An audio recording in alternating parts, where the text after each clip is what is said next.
पुराना आईन बदल में नुआ आयकर आईन लागू होईछि।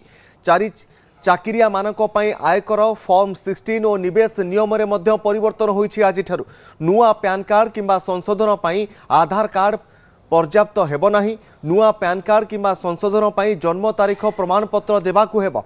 ऑनलाइन पेमेंट को पई यूपीआई टू फैक्टर ऑथेंटिकेशन आवश्यक हेबो। या सहित ऑनलाइन पेमेंट जेतेबेले आपण करिवे सेतेबेले टू फैक्टर ऑथेंटिकेशन आवश्यक हेबो। ऑनलाइन पेमेंट पई ओटीपी सहित फिंगरप्रिंट किंबा पिन मध्य दरकार पड़िबो। आ देश में पेट्रोल 20% इथानल मिसाइबा आज अनिवार्य करा जायछि। या सहित इथानल मिश्रण फल पेट्रोल दाम रे कम बेसी मध्य होई पारे। वर्ष को लाख टंकार अधिक घर भड़ा देउथिले घर मालिकंकर पैन कार्ड बाध्यतामूलक रही। सेहीपरि कंपनीर क्रेडिट कार्ड व्यवहार कले मध्य टैक्स मध्य लागि पारे।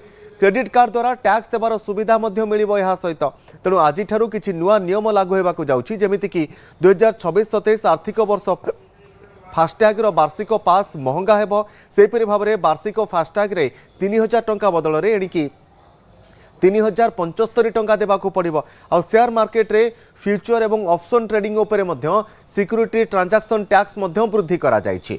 सेहीपरि भाव में रेल टिकेट कैंसलेशन नियम रे मध्य आज परिवर्तन करा जायछि।